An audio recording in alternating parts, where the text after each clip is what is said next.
Good morning everyone. हो चुका आगाज रन का युग बदलने की तैयारी, अब जीत इसी को अभी जिसकी जंग है जारी। तो चलिए शुरू करते हैं आज का क्लास योर से के साथ। तो आज हम पढ़ाएंगे कक्षा 10 का संस्कृत चैप्टर 1। तो चैप्टर 1 में है आपका मंगलम। तो चलिए शुरू करते हैं हम लोग मंगलम। मंगलम जो आपका पाठ है, मंगलम पाठ उपनिषद से लिया गया है। उपनिषद की संख्या 108 होते हैं। उपनिषद के लेखक महर्षि वेद व्यास है। मंगलम पाठ में 5 मंत्र है। मंगलम पाठ के लेखक महर्षि वेद व्यास है, यानी कि उपनिषद के जो लेखक है वही मंगलम पाठ के लेखक है। तो ऑब्जेक्टिव पॉइंट ऑफ व्यू से काफी इंपॉर्टेंट है, ये ऑब्जेक्टिव में पूछे जाते हैं। अब जब इसमें आपके मंगलम पाठ में कुल 5 मंत्र है। पहला जो आपका मंत्र है, पहला मंत्र के बारे में हम लोग पढ़ेंगे। पहला मंत्र है ईशावास्य उपनिषद से लिया गया आपका पहला मंत्र, ईशावास्य उपनिषद से। इसमें बताया गया है कि हे सूर्य भगवान, सत्य का मुख सोने के आवरण से ढका हुआ है, सत्य धर्म दर्शन के लिए इस आवरण को हटा दें। इसका संस्कृत में श्लोक है हिरण्मयेन पात्रेशस्य अपहृतं मुखं तत्वं कुशं पापेनु सद्धर्माया दिष्टे।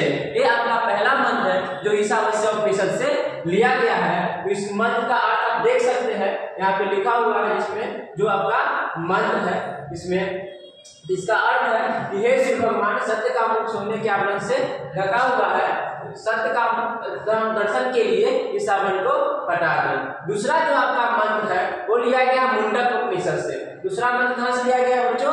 मुंडक उपनिषद से। इसमें आत्मा के बारे में बताया गया है, आत्मा की विशेषता के बारे में बताया गया है। बताया गया है कि अनोर अन्यान महतो मय्यान आत्मस्य जंतो निहितो गुहायाम तम प्रत्यु पश्यति वितो सोतो धातु प्रसाद महिमान आत्मनः।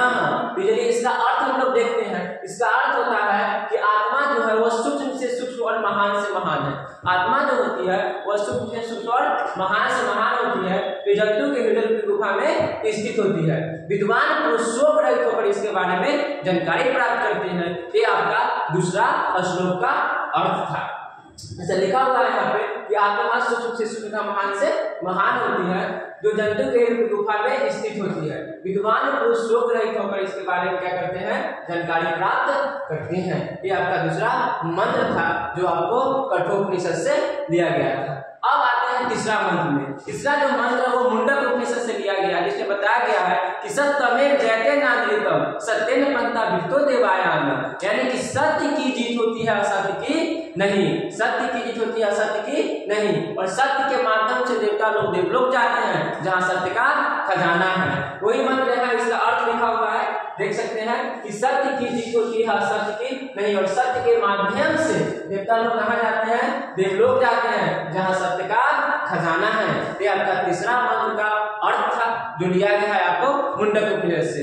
अब जानते हैं चौथा मंत्र के बारे में। चौथा जो मंत्र है वो भी मुंडक उपनिषद से ही लिया गया है। इसमें बताया गया कि यथा नद्यस्य नंदमाना, यानी जिस प्रकार सारी नदियां अपने नाम और रूप को छोड़कर समुद्र में मिलकर एक हो जाती है, उसी प्रकार विद्वान पुरुष अपने नाम रूप और घमंड को छोड़कर और परमात्मा यानी कि दिव्य पुरुष की प्राप्ति करते हैं। ये आपका चौथा मंत्र है। आइए जानते हैं पांचवा मंत्र के बारे में। पांचवा मंत्र में बताया गया है कि वेदाहमेतम पुरुषम महानतम, वेदाहमेतम पुरुषम महानतम, मतलब विद्वान पुरुष जो होते हैं, महान पुरुष जो होते हैं, वह वेद की तरह होते हैं। वे ज्ञानी को प्रकाश के समान और अज्ञानी को अंधकार के समान समझते हैं, और ऐसा समझते हुए संसार रूपी सागर को पार कर जाते हैं। ये आपका सबसे अंतिम मंत्र था, ये आपका पांचवा मंत्र था। तो आप देख सकते हैं यहाँ पे पांचवा मंत्र, महान लोग वेद की तरह होते हैं, वे ज्ञानी को प्रकाश के समान और ज्ञानी को अंधकार के समान समझते हैं, और ऐसा समझते हुए संसार रूपी सागर को पार कर जाते हैं। तो ये था आपका चैप्टर 1। अगले क्लास में हम लोग जानेंगे चैप्टर